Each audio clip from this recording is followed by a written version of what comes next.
Halo Pionir, salam petir, salam sukses. Apa kabar sob? Mudah-mudahan kalian masih tetap setia dengan Painetu. Oke sob, bagi kalian yang baru mengenal channel ini silahkan kepoin terus ya. Jangan lupa juga untuk dukung dengan cara subscribe, like, komen, dan share ya.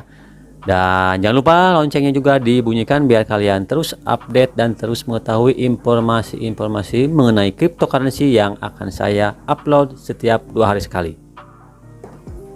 Oke sob, sebelumnya saya disclaimer on dulu ya, bahwa setiap konten yang saya bagikan di channel ini bersifat edukasi dan hanya pengetahuan saja, bukan bersifat mempengaruhi atau mengajak kalian untuk membeli suatu aset kripto manapun.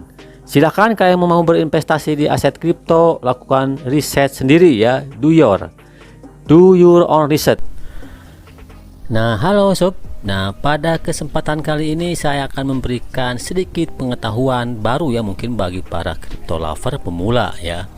Saya akan memberikan 5 cara atau 5 trik ya, 5 cara ya yang paling populer nih untuk mendapatkan keuntungan atau profit di aset kripto. Tentunya segala sesuatunya ada resikonya ya. Tapi di sini akan saya jelaskan kelima cara paling populer ini memang biasa dilakukan oleh para crypto lover nih untuk mendapatkan keuntungan atau mungkin take profit ya, atau profit ya dari aset kripto yang mereka punyai. Nah di samping yang berbayar, nah nanti saya akan kemukakan juga salah satu cara kita untuk mendapatkan aset kripto dengan cara gratisan teman-teman ya. Jadi simak video selengkapnya. Apa sih 5 cara yang paling populer nih untuk mendapatkan keuntungan dari aset kripto tersebut? Oke sob, kita mulai dari yang paling beresiko ya. Nah saya anjurkan bagi kalian yang baru mengenal cryptocurrency, sebaiknya kalian dulu, do your own research sebelum melakukan transaksi ataupun membeli aset kripto di market exchange ya. Yang pertama tentunya kita akan mengupas nih secara garis besar saja ya, apa sih kelima cara yang paling populer yang orang lakukan untuk mendapat keuntungan dari aset kripto ini. Oke, yang pertama tentunya yaitu trading ya, dengan trading aset kripto.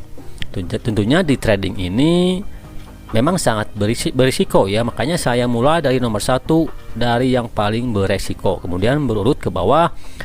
Terakhir yang paling tidak beresiko ya. Oke, yang pertama ini trading ya. Tentunya dengan trading ini kita harus menguasai terlebih dahulu technical analisnya, technical fundamentalnya teman ya. Jadi nggak sembarangan. Yang kadang-kadang yang sudah berkecimpung lama pun di kripto ataupun di forex misalnya nih, memang perlu lebih mendalami lagi tentang analisa teknikal dan analisa fundamentalnya. Tapi dengan trading ini memang dia jangka pendek teman ya. Dia sangat berisiko karena si harga sangat volatil apalagi di aset kripto, sehingga kerugian pun akan sangat memungkinkan untuk dialami. Tetapi begitupun apabila analisa kita tepat, analisa teknikal dan fundamental kita tepat, begitupun keuntungan akan kita dapatkan dengan cepat. Oke, itu yang pertama, trading. Nah sob, yang kedua adalah staking. Nah apakah staking ini? Staking secara garis besar atau secara sederhananya ya, bisa kita samakan biar kalian lebih paham saja nih, bisa kita perumpamakan dengan deposito uang kita di bank sebetulnya ya. Nah kan dengan deposito kita tidak terjun langsung mengelola uang kita, tetapi kita mendapat reward ya, atau lebihnya dari deposito yang kita simpan di bank itu. Nah begitupun di staking, yang namanya staking itu kita tentunya harus deposit dulu teman-teman, harus mempunyai aset yang akan kita stakingkan di market tertentu. Misalnya kita punya aset Bitcoin misalnya atau Ethereum misalnya. Nah ada market yang memang mengizinkan kita untuk staking, untuk menlock aset kita di market tersebut. Dan tentunya itu tidak bisa kita ambil ya, tidak bisa kita withdraw untuk jangka tertentu sesuai platform atau platform atau ke standar yang mereka berikan. Misalnya ada sekian bulan, ada sekian tahun, bisa itu ya, macam-macam ada standar-standarnya atau platform staking yang tiap-tiap market mungkin diberikan. Tapi ada juga teman-teman ya market yang memang tidak menyediakan untuk fitur staking ini. Seperti Indodax yang saya ketahui memang tidak menyediakan fitur staking, tapi di toko kripto itu menyediakan ya.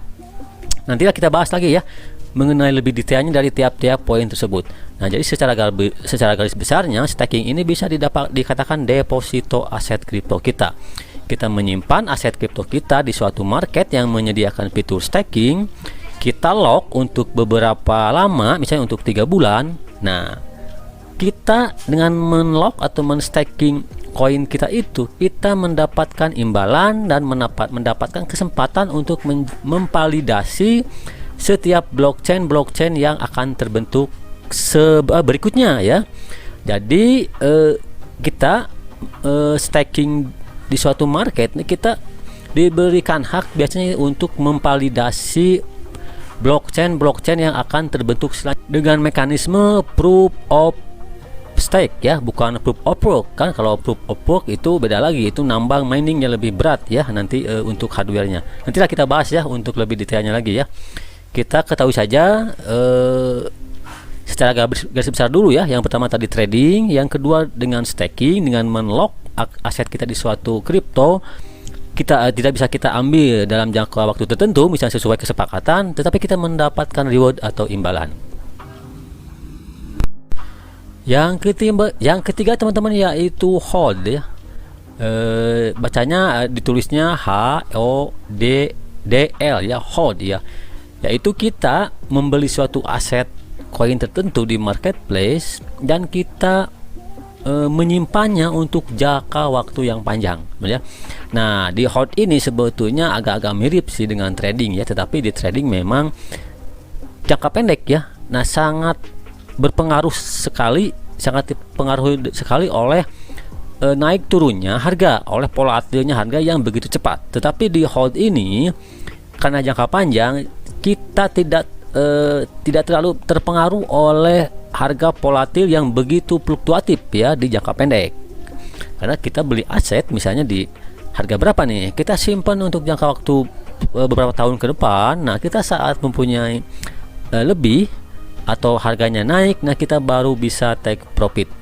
Nah, makanya bagi para crypto lover pemula nih khususnya, saya sarankan untuk melakukan taking hold ini ya.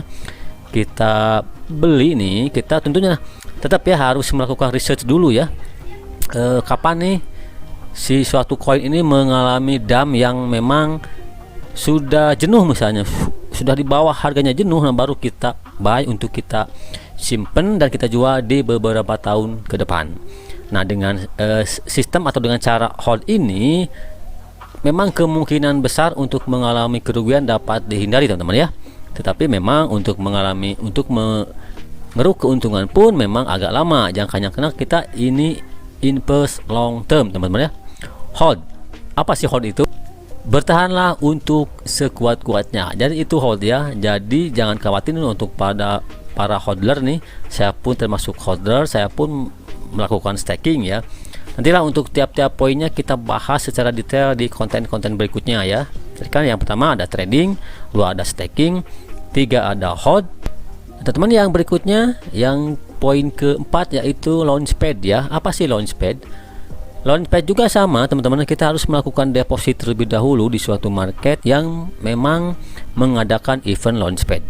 Launchpad itu dapat diartikan kita membeli token nih, calonnya koin nih, belum menjadi koin ya, tapi membeli token yang dirilis oleh suatu market ya, di pasar mereka, di market mereka. Nah, kita membelinya sebelum listing nih ya, masih dalam bentuk token nih.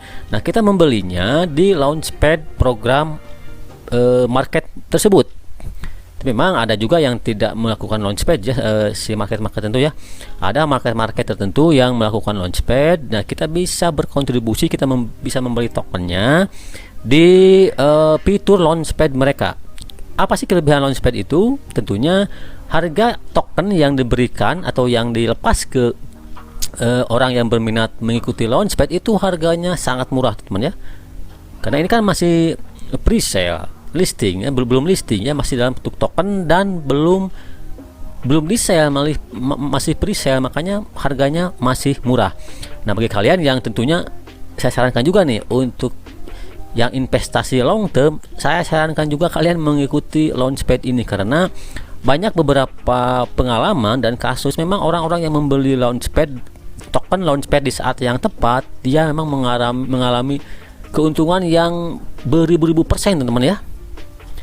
Token-token tertentu yang tentunya di marketplace itu memang tidak setiap market mengadakan Launchpad ya, tergantung marketplace mereka sendiri ya, apa mengadakan Launchpad atau tidak.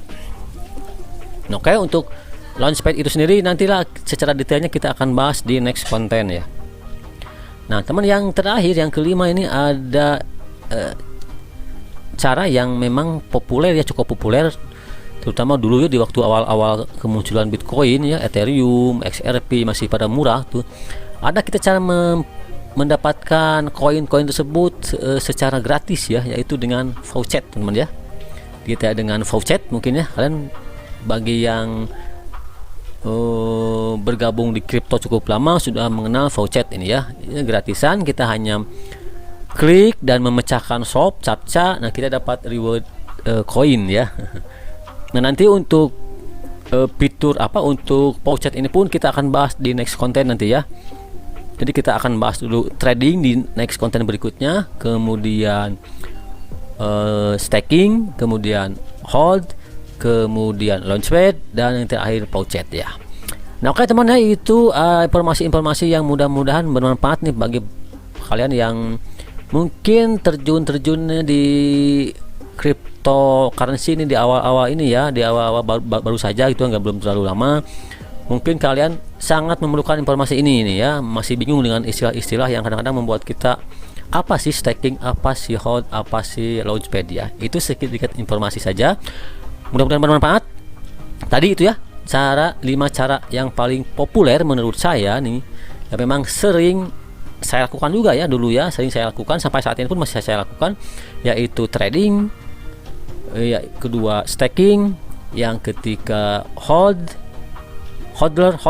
yang keempat Launchpad, dan yang kelima voucher. Nah, teman-teman, nantikan ya pembahasan lebih detailnya mengenai 5 cara tersebut, 5 poin tersebut di next konten, teman-teman ya.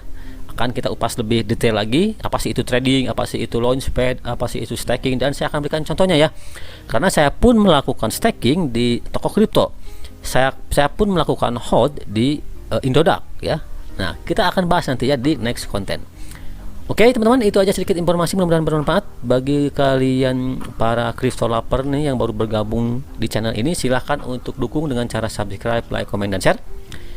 Dan tunggu konten-konten berikutnya di channel ini. Jadi jangan lupa kalian klik juga ya lonceng notifikasinya supaya dapat update terbaru dari channel ini. Sekian, terima kasih. Wassalamualaikum warahmatullahi wabarakatuh.